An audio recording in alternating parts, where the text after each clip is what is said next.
Alhamdulillah, pertama-tamanya saya mohon maaf, mungkin tadi kita dua setengah, saya ada urusan sekolah saya di Mahat Hafiz Integrasi Selangor, Pekan Indah.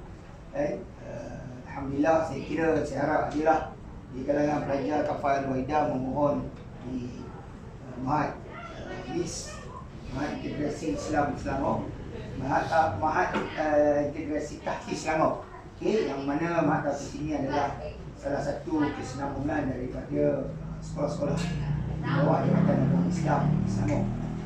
Alright, pertama pada hari ini adalah kita akan ada buat sembelihan. Saya yakin sembelihan ini mungkin ketika dulu kamu pernah tengok abang-abang kamu sembelih kan, macam saya ada dan sebagainya. Dan sembelihan ini adalah satu benda yang penting dalam kehidupan. Semua orang menyembelih, perlu tahu. Dan sembelih ini dia perlu diketahui bukan hanya pada lelaki atau perempuan. Perempuan pun kena tahu, lelaki pun. Sebagai contoh, kalau satu hari tiba-tiba yang ada dekat situ hanya perempuan saja, kan? Hanya ada perempuan saja, kan? Jadi bila ada perempuan saja, maka takkan nak cari juga lelaki, tapi tak makan kamu, kan? Betul tak? Yang ada perempuan je, macam mana ni, takkan tak makan, betul tak? Jadi kenalah belajar cara macam mana untuk menyebut. Okey. Alright, kalau saya merujuk kepada banyak sebenarnya kitab. Saya yakin anda pun dah belajar dalam pelajaran fiqh tahun darjah 6, betul? Darjah 6 ada cerita pasal sembelihan, betul tak? Jadi saya tak perlu pun nak ni, saya cuma nak ingatkan balik anda. Sebab pembelajaran yang anda dah belajar tu, ya. Sebab anda dah belajar, bukan saya yang belajar, anda yang belajar. Okey, alright, kita sama-sama semak dalam. Okey, yang pertama, sembelihan ini adalah satu proses yang mana ianya adalah untuk menghalalkan makanan yang kita makan. Maksudnya makanan-makanan yang kita nak makan, binatang-binatang yang kita nak makan. Ya, alright. Jadi binatang apa yang nak kena sembelih? Ikan. Kena sembelih tak? Ikan binatang. Takkan tak kena sembelih? Kena sembelih. Dah. Kenapa pula? Ikan. Sudah. Ustaz, ikan kena sembelih, Ustaz. Habis selama ni kita makan ikan tak sembelih ni, macam mana ni? Mak saya sembelih, dia siang. Sembelih dah tu. Tapi dah mati. Apa yang nak kena sembelih? Ikan. Ikan kena sembelih tak? Ikan kena sembelih tak? Okey, binatang apa yang nak disembelih? Apa nama binatang tu? Binatang an. Okay, kamu dah belajar. Ustaz, saya nak tengok kamu ingat betul atau tidak? Dalam soalan selalunya kalau soalan PSRA sembelihan ni memang dia akan ada ni lah. Binatang yang tidak disembelih adalah binatang al-an'am. Betul atau tidak? Baik. Jadi apa yang perlu kita lakukan ialah binatang yang perlu disembelih adalah binatang al-an'am. Antara binatang ni maksudnya binatang yang halal dimakan. Singa. Kalau kita sembelih dia mengikut syarat bismillah menghadap kiblat, boleh makan tak? Kenapa pula? Singa haram? Haram tang mana tu?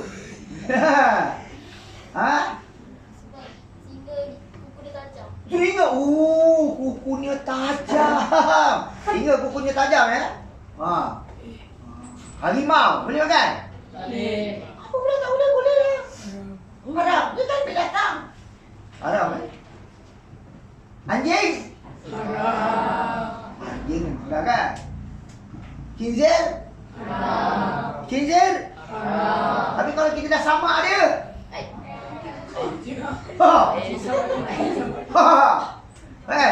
Ni kamu belajar kan? Nanti sebab generasi kamu ni saya nak kena terang betul-betul sebab nanti kamu salah faham. Kan? Ustaz, saya belajar kalau dah disamak, dah diapa dia jadi bersih, suci. Kalau macam tu daging khinzir, kalau dah disamak, bolehlah makan. Boleh tak boleh? Kerana memang dalam ayat Al-Quran telah menerangkan mana Allah Subhanahu Wa Taala telah menyatakan menyatakan bahawa dua binatang ini tidak boleh dimakan. Iaitu binatang-binatang, iaitu anjing dan khinzir ataupun babi. Ya. Sebut sikit lah kan. Sebut berkaitan tu kamu kata Ustaz ni mencarut. Babi ya. Jadi binatang ini dia tidak boleh dimakan. Jadi binatang-binatang tidak boleh. Okey, antara yang perlu disembelih seperti ayam, kambing, itik, lagi lembu, lagi unta, lagi arnab, lagi burung. Burung elang boleh makan ya? Burung macam binatang-binatang yang memburu binatang lain ya, tidak boleh dimakan. Tetapi kalau kita terdesak, maksudnya pada waktu itu kan memang dah tak ada makanan dah. Dah tak ada makanan lain dah. Yang ada rimau. Kau sebelih lah rimau. Tapi tak boleh makan dengan kuantiti yang banyak. Hanya sekadar untuk memastikan kamu dapat meneruskan kehidupan. Faham eh? Okey, baik. Jadi sebelum kita pergi kepada laman, kita semak baliklah kan. Belajar dahulu apa syarat-syarat menyembelih. Syarat-syarat penyembelih. Pertama boleh seorang sebut? Ya, betul, Islam. Ya. Orang kafir walaupun dia sebut bismillah tapi dia kafir. Tak boleh. Faham? Alright. Kedua, apa dia? Balik. Balik. Okey, lagi? Apa lagi? Apa dia? Berakal. Orang gila, kalau orang gila dia tak boleh kan? Takkan dua orang hancur ayam tu dia kerjakan, hancur kambing tu dia kerjakan ya? Betul? Lagi? Apa lagi? Apa dia? Mesti menyebut nama Allah. Okey. Kena mesti menyebut nama Allah. Okey. Ya. Ya. Kerana apa kalau kita melihat beberapa perkara sembelihan ini dia perlu dia menyebut nama Allah. Faham? Okey. Kena tahu macam contoh daripada surah Al-Maidah ayat yang ketiga kan. Wa ma uhilla li ghairillahi bihi. Yang bermaksud dan binatang-binatang yang disembelih kerana yang lain daripada Allah. Ini bermaksudnya berarti bahawa sembelihan yang bukan disembelih atas nama Allah, di atas lintasan niat itu kerana Allah, binatang itu tidak sah. Jadi dia kena seiring. Itu sebabnya bila orang yang nak menyembelih ni dia mesti tenang. Dia tak boleh dalam keadaan yang ketakutan. Kan takut bukan kambing yang disembelih, orang yang kaki kanan dia sembelih. Tak sembelih mana pula kan. Dia mesti tenang. Ya, dan tenang. Dan sembelihan itu yang pertamanya dia mesti Islam. Yang kedua ialah dia mesti menyebut nama Allah dan dilintaskan dalam hatinya. Niatnya okey, hari ni aku menyembelih ni kerana Allah SWT. Bismillah. Ataupun kalau tak nak sebut Bismillah, sebut Allah. Itu sebabnya kalau orang menyembelih tu kan dia kata so takbir kan. Dia bukan nak so takbir pun sebenarnya. Apa-apa boleh kalau kau masa yang kata masa yang tengah sembelih tu nak sebut Subhanallah walhamdulillah. Boleh. Sebab apa? Sebab untuk mengingatkan kepada orang yang nak menyembelih ni supaya mengingat nama Allah. Kita niatkan supaya kita semua ni sembelihan ini diterima oleh Allah. Jadi kena niat tu. Dia hati-hati. Jadi orang yang menyembelih ni dia kena amanah lah. Itu sebab ni kalau orang macam menyembelih ayam tu dia mengada juga dia kena seiring sebut bismillah. Ataupun dia tak boleh sebut bismillah, dia sebut Allah. Bismillah. Bismillah ataupun Allah. Allah. Dia kena sebut nama Allah dengan jelas. Okey? Alright. Itu dia mesti tadi apa? Dia mesti orang yang ni. Okey, selesai. Right, yang itu asasnya. Jadi yang paling penting ialah syarat binatang yang okey. Sekarang kita pergi kepada syarat binatang. Ini penting. Ini penting. Apa yang perlu dipotong? Dua urat murih. Dua urat marih dan juga urat apa? Halkum. Sekali lagi kita akan tengok. Saya akan tunjuk satu ayam, Yang nanti bila dah selesai, dia dah habis apa semua, saya akan tunjuk yang mana urat halkum, yang mana urat maring. Cuma untuk ayam ni dia sukar sikit kita nak tengok. Rezeki kalau saya dapat, saya tengok, saya tengoklah ada setengah orang kan dia dah gelabah potong ayam tu, wah, sampai patah. Itu makruh. Kan dia tak takut sangat. Ya Allah, takut tekanannya. Bismillahirrahmanirrahim. Allah dia sebut dalam lintas kan. Allah sak perak patah habis kau dua. Terbelah dua. Okay. Jadi itu faham kan? Boleh makan tak? Boleh. Cuma nak lebih baik ialah dia hanya perlu memutuskan urat halkum dan urat maring. Faham tak? Kamu dah belajar kan? Okay. Jadi kita kata hari ni kita nak tengok secara praktikal je urat tu yang mana yang kita nak potong. Kalau hari tu, kalau kambing kita boleh. Macam saya kalau hari korban, saya adalah orang yang akan duduk di bahagian menentukan urat itu putus atau tidak. Saya akan suka di situ. Kerana untuk membantu kepada penyembelih. Penyembelih ni kadang dia tak nampak sebab binatang ni kalau macam lembu dia macam-macam. Tengah-tengah sembelih kepala, kalau orang tak pegang betul, dia terlari. Kalau ada setengah orang, dia sekarang ni dia disangkut, dia tu sebabnya kamu tengok ada tiang, dia sangkut leher ke atas kan. Itu nak memudahkan untuk penyembelihan, untuk memastikan supaya urat itu betul-betul terputus. Kalau tradisional yang dulu, saya pernah ada sekali tu satu tempat diletakkan bantal.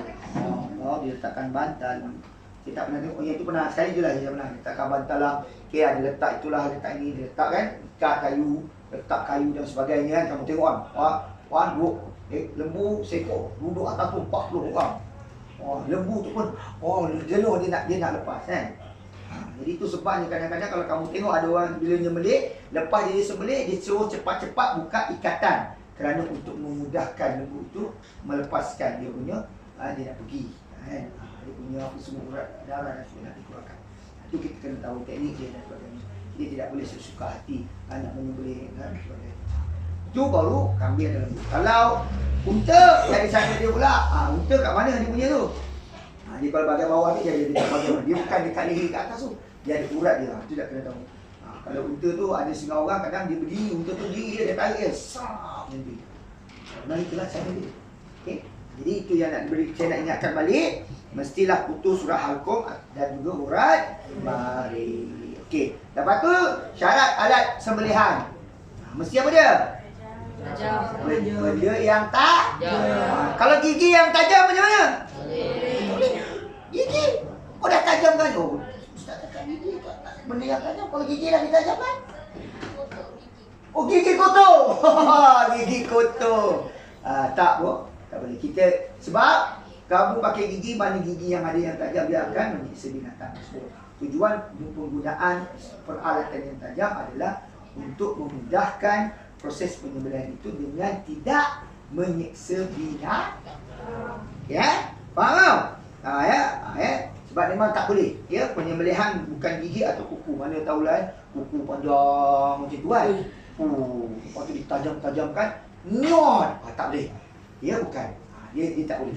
Jadi dia kena alatan penyembelihan bukan gigi ataupun kuku. Okey, macam-macamlah nak guna. Senapang boleh, senapang? Kan? Dan tu lah. Jadi kamu kena tahu itu dia punya syarat-syarat. Jadi hari ini kita nak tengok bagaimana kita nak melihat secara praktikal. Sebelum ni kamu belajar kan? Kamu dah belajar kan? Putus urat halkum dan juga urat maring. Hari ni kita nak tengok urat halkum dengan urat maring tu. Mana urat tu? Saya nak tunjuk. Ayam insya-Allah kita boleh jumpa urat kita boleh jumpa urat halkum, kita boleh tengok. Cuma urat maring ni saya rezeki. Pernah sekali satu tahun ada abang kamu tidak dia sembelih cukup dah syarat tu, tapi tak putus urat halkum, tak salah saya.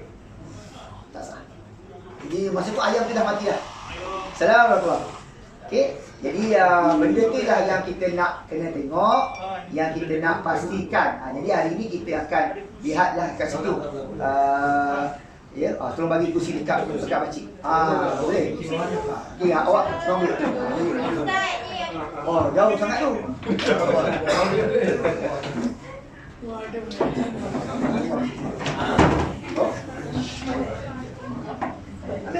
Awak ambil.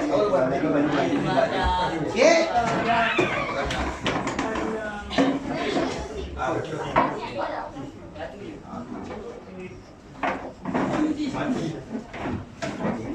Okey. Alright. Faham? Alright, itu dia punya asas. Faham Kita nak tahu asas. Jadi benda ni bukan apa. Semua orang boleh menyembelih sebenarnya. Tidak ada pun saya nak sembelih kena ada sijil. Tak. Tidak ada sebenarnya untuk nak sembelih ni nak kena sijil. Tak. Yang penting kamu faham. Itu sebabnya kita perlukan teori itu. Kalau orang yang dapat sijil tu pun, dia akan sembelih, dia akan tunjukkan teori apa yang nak kena putus. Okay? Jadi syarat dia ialah memutuskan urat maring dan juga urat hukum. Okey, faham? Selagi binatang tu tak hilang. Kalau macam ada sekali tu abang kamu juga sembelihan, dia binatang tu kita dah nak masuk dah dekat dalam air yang panas. Bila cek rupanya urat, ada satu urat tu tak putus, urat hukum dia tak putus. Urat maring dia putus. Tapi ayam tu dah mati. Dia tak sah. Jadi ayam tu tidak boleh dimakan. Jangan pula kau ambil pula potongkan tu buat syarat tak? Sebab dia sudah pun, dia boleh selagi dia belum melepaskan nafas yang terakhir tu, kita boleh lagi. Kalau macam contoh macam contoh kambing kamu sembelih kambing. Tiba-tiba tengah kambing ni dah terangkat cuma dia makruh je. Tiba-tiba tengok air lembu tu masih menggeletik. Baringkan dia, selesaikan sembelihan.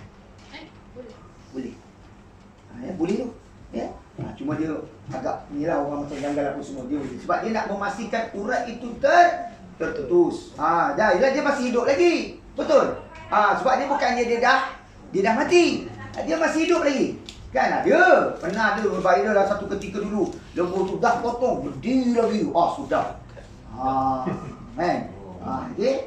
Jadi sempurnakan dia. Cuma mungkin ada dalam Islam tidak ada makruh sikit lah. Itu saja. Tapi kita nak pastikan ialah memastikan ini. Contoh kalau dia banyak kali ada setengah orang dia nak cuci, sebabnya kita perlukan pisau yang tajam itu untuk memastikan. Dan selalunya penyembelih ni dia tak nampak tau. Penyembelih dia tak boleh nampak. Lagi-lagi kalau dia menyembelih kambing ke apa, kalau menggunakan sistem kita sekarang lah. Sekarang ni macam-macam kat masjid. Dia dah letak tiang lah. Jadi kalau tiang tu berdiri, si penyembelih boleh tengok. Dia cukup je. Kadang bila yang baring tu, bila kamu baring tu, buat lubang tu, itu mesti ada seorang yang kena tentukan.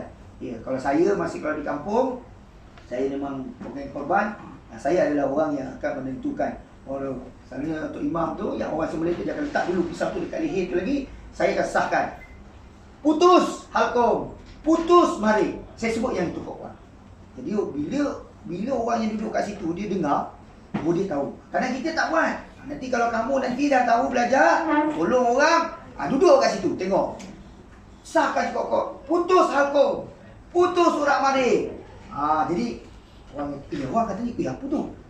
Kadang orang yang menyembelih macam kamu lah. Okey, orang tu takbir. Allahu Akbar, Allahu Akbar, Allah. Itu je lah yang kau tahu. Tapi kau tak tahu pun apa yang menyembelih tu.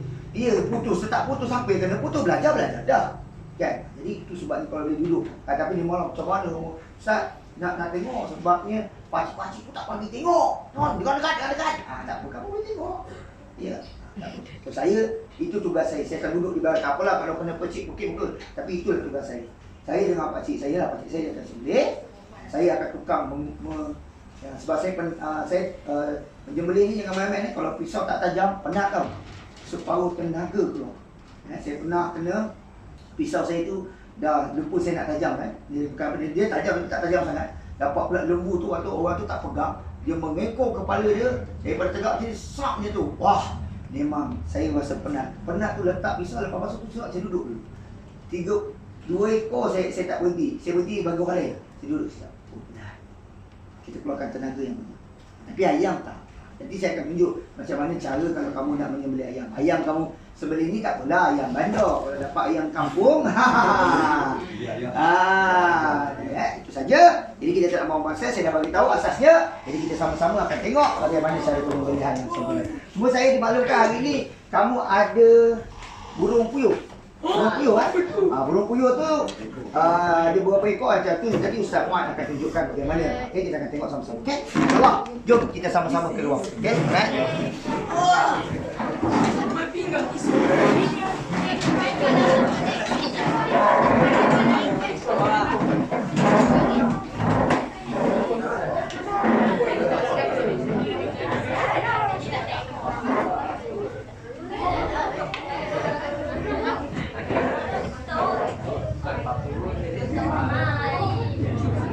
Bagi ucapan. Cik, kalau Nama siapa? Anissa Fatimah. Ucapan? Nama saya Maharisa. Assalamualaikum. Waalaikumsalam. Lagi? Hari ni program apa? Hari ni ada mobil sembelihan. Ya. Nak belajar? Kami Berminat? nak belajar cara sembelih. Siang ayam pernah? Tak pernah lagi. Siap ikan je. Masak siang? Masak ayam? Masak kari? Pernah. Pernah? Pernah. Tolong ibu. Okey. Ada apa nak tanya? Kan kalau nak sembelih kan tak boleh buat depan haiwan lain kan? Sebab dia nanti kan dikira macam keji juga kan? Ya. Lepas tu pun takut nanti kan yang haiwan lain tu pula dia tu dah pula takut ke stres kan? Tak boleh kan? Ya. Ada apa nak tanya? Saya sedikit rasa teruja untuk buat. Yalah benda baru kan. Nervous. Tengok sekali je tahun lepas. Nanti lepas ni dah boleh buat. Okey. Bye bye. Bye.